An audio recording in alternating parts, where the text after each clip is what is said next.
Just a quick little proviso that while we are cheerfully calling all vegans, the opinions and beliefs expressed by them do not always reflect our own.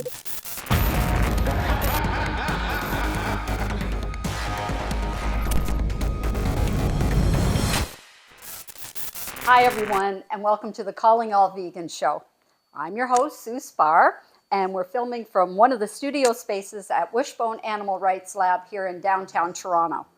Once again, Vish, our little ambassador of anti-speciesism, who lives at the lab, will be filling in as co-host until we can attract someone fun and animal rights knowledgeable to warm up the couch cushion for future shows. So remember that freedom you felt when you were a kid, tearing out the back door and jumping on your trusty bike, your little legs pumping furiously, wind in your hair, going so fast that you were able to ride with your arms up in the air as you went from A to B? Well, our guest takes this to a whole new level. Perhaps part cuckoo, I'm joking, part committed, and in largest part kind-hearted, he has combined his passion for cycling with his love for animals and has been raising awareness, funds, and support for animal sanctuaries the last few months by riding across Canada.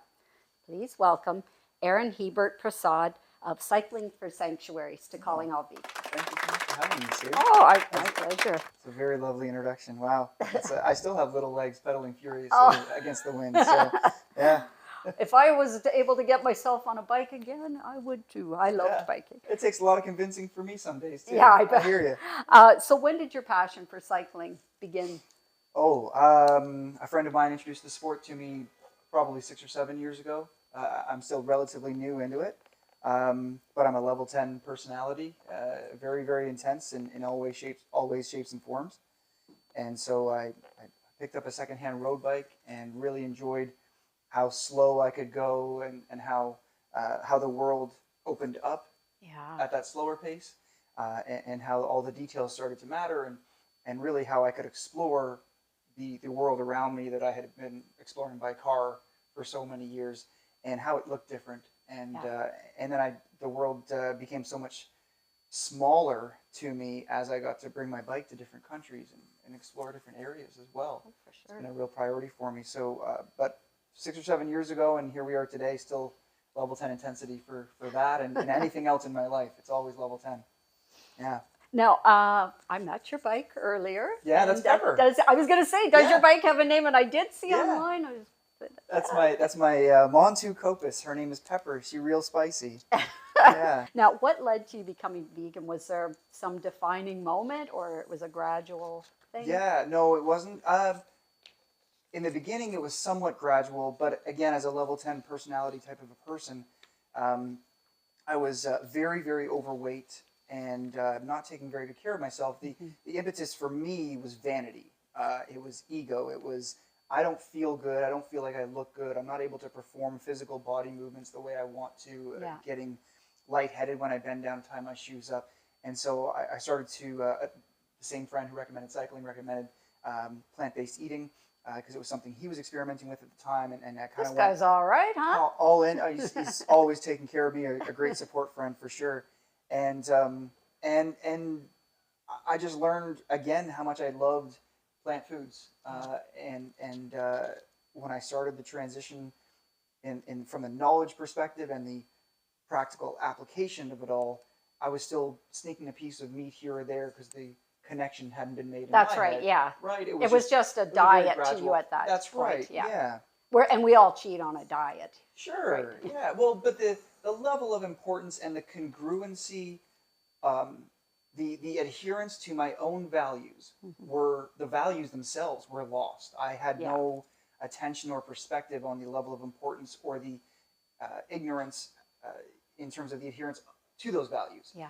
Right? So it was very easy for me to say, it's just a chicken wing. Right, It's just a piece of ham. It's just a pepperoni. You were cheating yourself rather than cheating the animals at that point. Like you didn't think about what you were doing to the animals. It didn't occur to me at all. Yeah.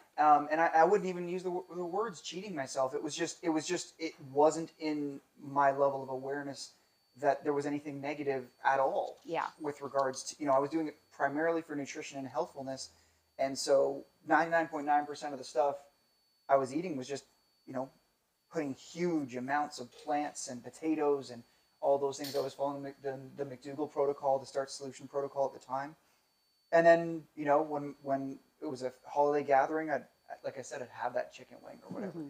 That only happened a handful of times. And I was able to, as I followed the Rich Roll podcast and various other learning resources, I was able to kind of really tap into what was important to me, and learning that every little bit, you know, that falls outside of the purview of a plant-based whole foods diet really isn't helping me the way I wanted it to be, right? So as a level 10 intensity person, it didn't take me very long at all to go all in, right? And then the evolution and the progression of my understanding and my intellectual awareness, right? And the philosophical and moral and ethical awareness, that all came very, very quickly.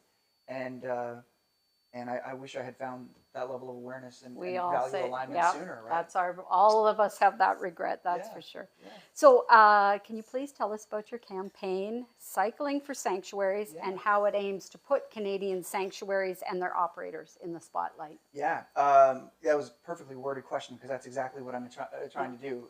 Thank you.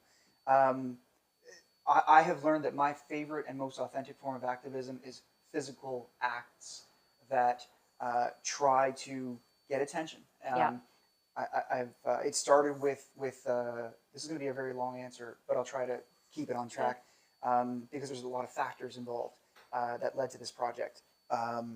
So several years ago, I had an opportunity to attempt to rescue a pig who had run away from the farm, who was in dire straits along the side of a road. He unfortunately was too young and too far gone. What's the right word? Depleted. I was going to say he's just too depleted. Yeah. We brought him to the Ontario Vet Clinic in Guelph with the help of a sanctuary friend who had met at a Veg Fest a few months prior, and they just weren't able to help him. Yeah. He bled on my shirt. Like, there was a lot of factors, and it made me very, very angry. I cried that whole night when she called me and told me he wasn't going to survive. Yeah.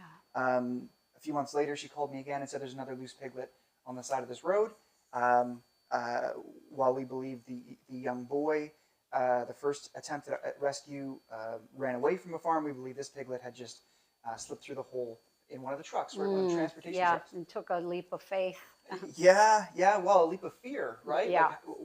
Like, in my opinion or my understanding, in my assumption, that piglet saw it as though she might not have had any other choice. No. And that's completely presumptuous, right? Who knows? Maybe the piglet just got pushed somehow or whatever. Either way, the story ends well. I went out there and for an hour and a half with my headlamp and everything and just made some ridiculous pig sounds and drew her out of the woods because nobody else was able to get their hands on her. Yeah. So that lady, poor little baby. She's not little anymore. Yeah, she's a big pig. She's 1,000 pounds. Her name is Rogue, and she's at Carroll's Animal Sanctuary and Rescue in Hanover. In Hanover, yeah. I grew up in Mount Forest. It's not too far from cool. Hanover. Yeah, Jennifer and Cynthia are incredible. I totally love them. They're amazing women, and they are actually the reason that I've learned enough about sanctuaries to say that these operators are my heroes. Yeah. So that backstory was important because since then I learned that that all that anger had to go somewhere. And after that second piglet, I did a 31-day hunger strike combined with an ego-driven strength project to talk about the protein is not as big a deal as we all think it is. And then I did a 12. What was it? A spin-a-thon spin bike ride for the same sanctuary. So every $100 somebody raised, I spent an hour on the spin bike. So I spent just over 12 hours on a spin bike one day.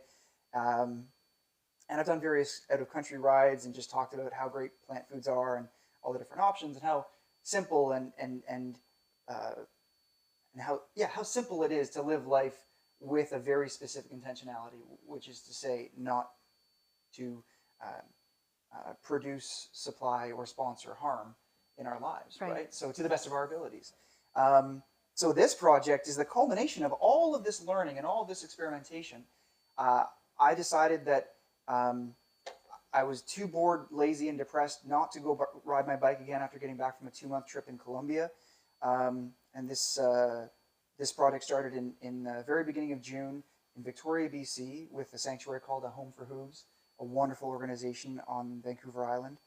And our kickoff event was June 5th, and I pedaled from there, with the exception of getting sick for like a week and a half, where I had to take a bus ride from Edmonton to Saskatoon from some just terrible weather through Alberta. I've been riding my bike now, I think 46 or 4,700 kilometers ridden, and then traveled over 5,000, including that bus ride. But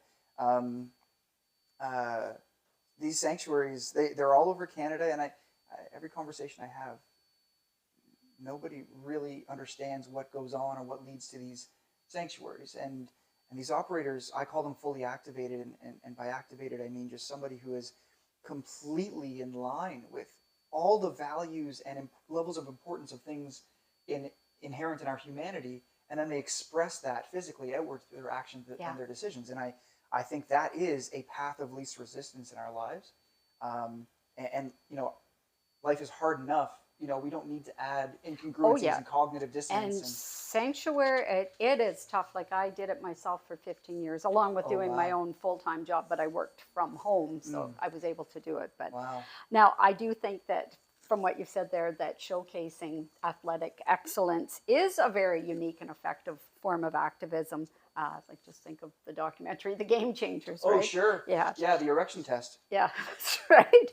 Now, has anyone along the way made you muck out a stall at all? Or muck out a stall? Yeah. What does that mean? It means clean out a stall. Oh, that's sanctuary talk, my friend. Yeah, That's barn talk. Gotcha. No, I love throwing bales of hay and straw. I'm happy to shovel poop. I have before, for sure. Laid wood chips. I haven't had the time or energy to muck out a stall. No, I think you're doing enough. No, not yet. And yeah, no. Now, I imagine you do have some stretches of cycling that are awfully uncomfortable. Now, I know myself, when I'm out doing street activism and it's a particularly hot day or a particularly freezing cold day, you just have to kind of think about the fact that you're doing this for animals, and we can leave anytime we like, and there is light at the end of the tunnel, at the end of the demo, right? Animals don't have that luxury. What helps you work through the burn while you're doing this ride for animals? It's actually the human aspect of this form of activism. The human beings are who I'm celebrating and trying to support and spotlight. Right. Because this project is actually less about being vegan, less about being plant-based, more about optimizing our experience as human beings. That's what it comes down to. These sanctuary operators are fully activated human beings. They are employing every advantage and value and ethic that they can to give them the strength to continue doing what they're doing, which is a completely uphill losing battle every single day, all day. Yeah, and never actually knowing what's around the corner the next week. Animal getting sick, vet bills, you don't have enough money to buy food, you know, it's crazy. And I know you're speaking from experience, but it could be the next hour, it could be the next day, it could be the next minute. Oh yeah, definitely. And these human beings, they don't get a break, and they continue to fight, and they continue to do everything they can for the somebodies in their care, for the beings in their care. And that's heroic to me. And that it's what I refer to as a superpower. They are physically, mentally, and emotionally more capable than any other human being. I would bet on the sanctuary operators in any circumstance. Yeah, I think it's helpful to be an introvert too, where you don't crave the. Maybe. I'm actually an introvert. And yeah, so am I. Yeah, so it worked well for me. It's wildly uncomfortable to stare at my mug on camera or hear my voice or do whatever I'm doing. But we do it for our passion. Yeah, that level of expression is very important to me, especially in an authentic way.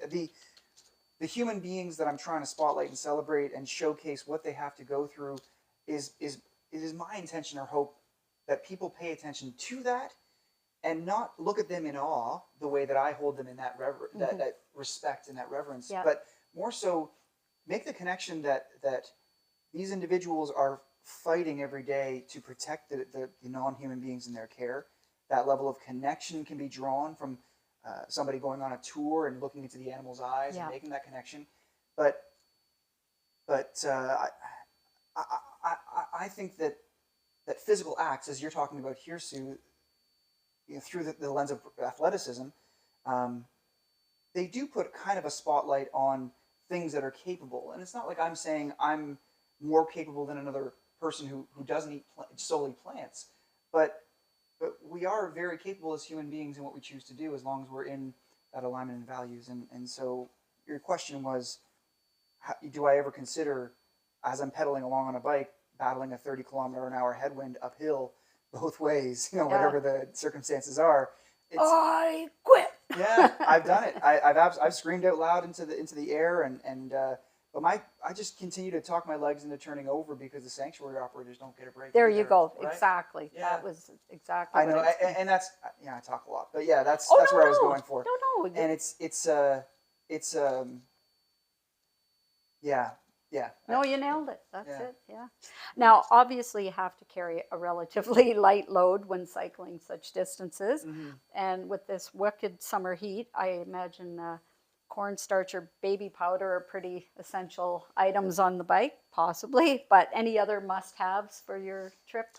I don't do any powders. Yeah. That's for sure. The cornstarch or baby powder. I've never tried that. That seems interesting. No. None of those hacks.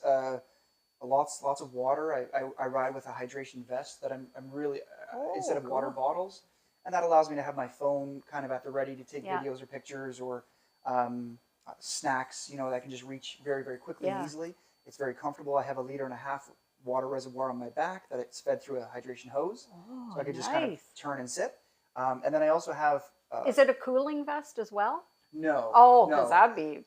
Nice. Yeah, that'd be great, but no, nothing that fancy. Dear Santa. It's and then separate soft flasks that collapse. So if I'm going through a stretch, for the most part, most of the mileage has been riding through stretches that are pretty what's the word, vacant. They're 100 to 150 kilometers between rest stops. Yeah, isolated. Even in Ontario, as I started to enter Ontario through Thunder Bay and around Sault Ste. Marie and Lake Superior, it was at least 100 kilometers. Yeah, pretty slim pickings between anything. Yeah. So to carry, I have the capacity to carry 3.5 liters of water at any given time on the bike through those soft flask and the water reservoir. Other than that, snacks, candy, sodas, like just all the junk food that keeps the legs turning over. Yeah, it's sugar's my friend. Yeah, carbs. Now, it seems like there's been a real stereotypical surge these days with fellows like Andrew Tate, I think that's his name, encouraging men to reclaim their masculinity. What's your definition of a real man? This is. I didn't know you were going to cackle. This is going to be a horrible answer. I've never been able to relate to masculinity in the way that we see it. Yeah, I don't know how to answer that question, but for me, if masculinity is defined by strength, what's stronger than knowing one's self so completely that individual can be vulnerable and confident in the same way? Now, there's in that an same answer. state, right? There's a good answer. Who cares about masculinity if you can just be yourself and know that that's okay? Yeah. That's something I'm still working on, right? Knowing that it's Excellent. okay. But now, compassion is the new macho. There we go. Exactly. It's like you're right inside. Get out of my head. Sure. Said every woman ever. So, in closing, what are some ways that people can help out our beloved animal sanctuaries and their operators? I have learned by visiting the dozen or so sanctuaries that I've had the privilege of visiting so far throughout Canada that what these sanctuary operators really need is for the system to stop being fed with animals. Yeah. Right? Meaning we kind of need to evaluate where our dollars are going and that's a really big picture answer for sure. Yeah. It's not just the Band-Aid solution. Right. They want to be put out of business is really what they want, right? They should be put out of business. It's wildly unsustainable, the formula and the method that they have chosen to devote their lives and their lifestyles to. Which, again, I give them my 100% respect, support, and admiration. They're stronger than I could ever be, for sure, every single one of them. I think somebody would be hard-pressed to really believe in the argument that propping up a system that slaughters trillions of sentient conscious lives a year is a humane act. I'm glad you included fish, like Well, our yeah. sea animals in Of that. So many course. people just talk about land animals and say, oh, 80 billion land animals, but You know, and look, I don't know enough to speak intelligently and eloquently about the consciousness of sea creatures. I don't. But what I can say, I like to err on the side of caution myself Sure. and assume that they well, are. Yeah. look, the world operates in a cycle, right? From sea to land and back, and air and everything. So if we're not working as individual human beings in a way that recognizes that and respects that in the ways that we have control over, then we're really not acting in the best interest of ourselves. Yeah. Because if the world dies, excuse me, if things get way out of hand and human society goes extinct, the world will be We're fine. kind of our own right? worst enemies. Absolutely. Yeah, we set out Absolutely. each day to extinct ourselves. No Right. other species on the planet does Yeah. that. But I have to say one thing, and this is that whether or not, and the math suggests that the world will never really be vegan, right, as a whole. Mm-hmm. But we as individuals and human beings, especially in our first world society, I believe have the responsibility of addressing that privileged position we are in, Yeah. to be able to do good and take responsibility for our actions. We don't have to fight for food, the majority of us. Yeah. We don't have to fight for shelter. And if we're all after, it seems like I was riding in and just yelling at everybody. Like everybody's so focused on the thing that they're after, Yeah, that they don't pay attention to the tan guy on the bike to their right, and it's just, I really think if we, compassion and empathy, right? Like as a default, there's a thing in the brain called the empathy circuit, and when it's activated and exercised, we become more capable. And that's part of the crux of my whole speaking message. I really think that if we just open our eyes a little bit more and our ears a little bit more to make sure that we're paying attention to the person or the being on the other side of our actions, yeah, man, I think there could be a pretty sweet more, world. more joy, more empathy, more Yeah. love. More, I really think that's the way, and I believe that serves us as individuals. I think Yeah. that makes us better. I think the more selfless we are, the more it does good for us too. Absolutely. So- I call it productive selfless. Oh. That's the term I've ascribed to Oh, that I action, see. right? I don't know if I made it up, but I that's don't what I know call all it. the big phrases. No, but that's I like, just- I made it up. No, it's just, that's how I describe it. Productive selflessness. We're acting in our own best interest, knowing that it's in the best interest of everybody else as well. That is how I've lived my whole life. There but you go. Anyway. So you're already tapped in. Good job. Well, now, how can people get in touch with you, or what's the best way, or what do you prefer? I want your private, yeah. your home phone number for 3 a.m. phone calls. Sure, yeah. I mean, No. yeah, social media. Instagram, I've got Cycling for Sanctuaries. yeah, everything and, is spelled out. Cycling for Sanctuaries. and Aaron on Purpose. Aaron on Purpose. Okay. Yeah, that's the other one. Yeah, A-A-R-O-N. That's The right. boy, yeah. the boy spelling of Aaron. Yeah, sure. Yeah. Okay, I'm gonna feel like Jerry Springer at the end of his show. Oh yeah. Remember, nobody admits they watch Jerry Springer. This is gonna I'm be not saying I ever watched what's it. it called? The turning point moment, or the big what? I'll let you do it. I Sorry. forget what I forget what he called it. I'll pretend I forget. Jerry's right? big moment, Yeah. whatever it was. So, animal sanctuaries are havens for animals to be cared for and protected for the rest of their lives, where they're safe from being commodified and their physical, emotional, and social needs are met. But providing them refuge doesn't come cheap. Veterinary care, food, grooming, building shelters, etc. is very costly. Animal rescue is critical to helping dismantle speciesism and achieving animal liberation. And sanctuaries are important for educating the public and changing the way society considers and treats non-human animals. To allow activists to free as many animals as possible from misery, it is vital that we have accommodations in place to meet their needs. But correspondingly, the more who are freed, the more expensive it becomes. Let's put measures in place to not only allow activists to free animals from despair, but to provide them refuge afterwards. Thank you, Aaron, for dropping by. I really appreciate it. And that's a lovely sentiment. It would be great if we could stop creating the demand.